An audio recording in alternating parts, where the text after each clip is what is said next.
That's why I really like Star Wars, probably more than most people. However, there's a group of Star Wars movies that I've never really been particularly fond of, which is the Star Wars prequel trilogy.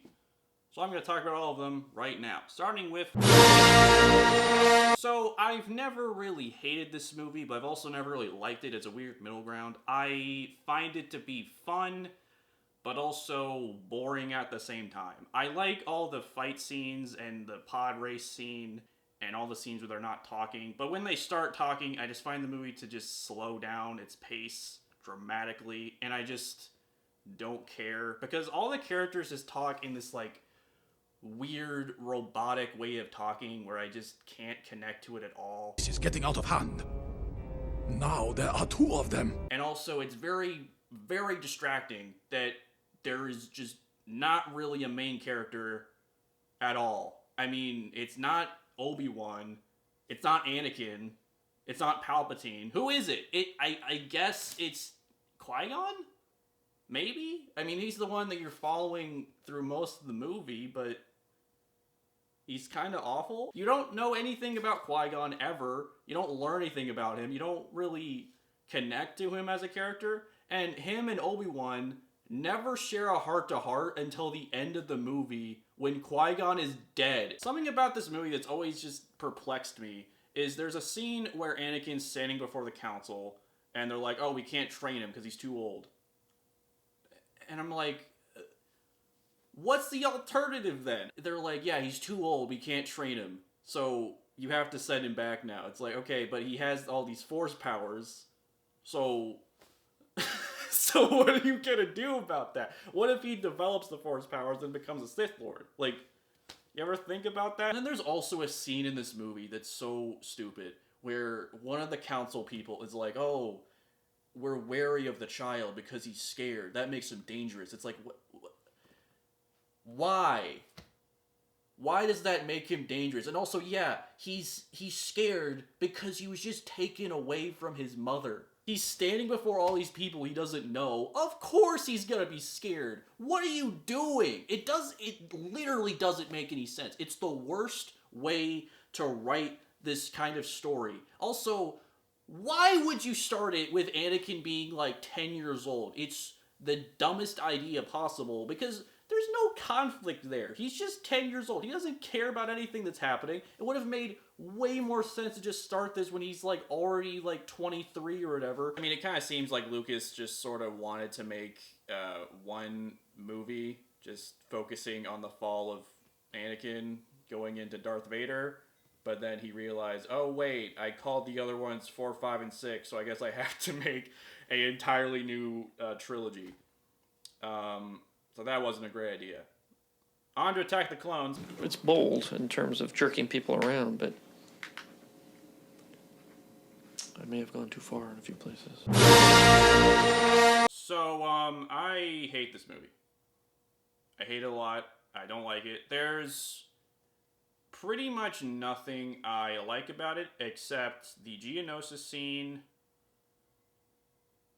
And that's it. I really can't think of anything about it that I like.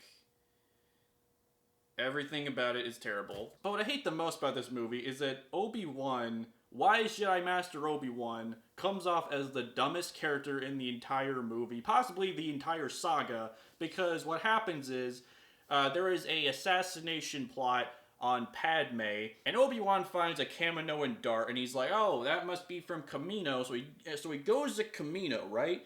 And he finds there is a apparent clone army that no one ever asked for, that he never asked for, that I guess was made by Jedi Master Sifo Dyas, that we never see. And then, not only is there this the apparent clone army that is being shipped to the Republic, the issue here is that the template for said clone army is an evil bounty hunter named Jango Fett who hates Jedi and has killed many Jedi in the past, and this is later revealed in the film. It's also revealed that Jango Fett is working with Count Dooku, who is also evil. So I'm just kind of perplexed. If Obi-Wan is so wise, why did he not put 2 and 2 together that, oh, maybe the clones are connected to the bad guys. Because Jango Fett is evil, and he is in fact the clone template, and he was working with Count Dooku, who is also evil. I guess he just forgot about that. That key bit of information could have legitimately prevented the entire Clone Wars and saved the entire galaxy. But we all have our off days. And then the other half of the movie is devoted to horrible romantic dialogue between Anakin and Padme that makes me want to turn off the movie every time I see it. I don't like sand. It's coarse and rough and irritating, and it gets everywhere. The thing about Anakin in this movie, and I know people love him, I know people love Hayden Christensen as Anakin, I don't get it, but the thing about Hayden Christensen as Anakin in this movie is that he is just so monotone and so emotionless that I just can't watch him.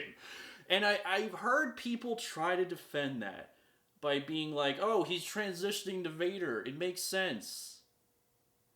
Why? Like, here's the thing.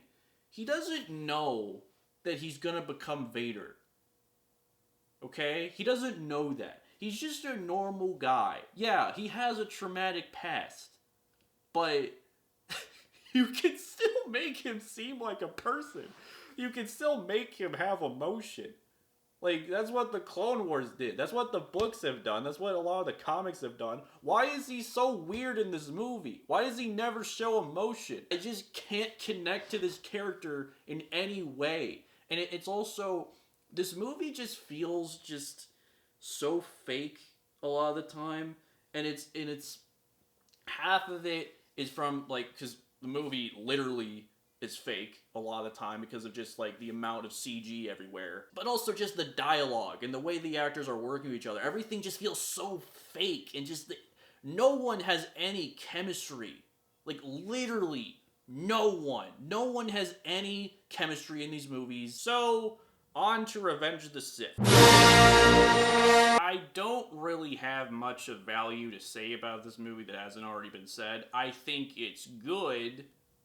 I just don't think it's that good. I think people kind of go overboard with saying this movie's good. I think that this movie definitely has a lot of the same issues that Phantom Menace Attack of the Clones has. I mean, sure, this movie's definitely better than those movies, but it still has a lot of the same issues of not so great dialogue, not so great acting, and not so great pacing. But this is clearly the movie that Lucas always wanted to make, as I find it to be a lot more compelling than Attack of the Clones of Phantom Menace, and there's just like a lot more attention to detail in this movie. However, there's still a lot of dumb stuff in it. Particularly, it's very clear to me that no one was proofreading any of Lucas's work, because there's just lines in it where I'm like, that doesn't make any sense. Like, there's a line at the very end of the movie, or close to the end of the movie, where Obi-Wan says, "Only a Sith deals in absolutes." That's an absolute statement. Did no one catch that? It's still a relatively fun time. There are still some not so great moments. The pacing in the middle section is not particularly great. However, it is a lot better than the first two. So if I was to rank all the prequels, I would definitely go bottom would be Attack of the Clones, a little bit above would be Phantom Menace, and then this would be at the very top. Although, I greatly prefer the original movies.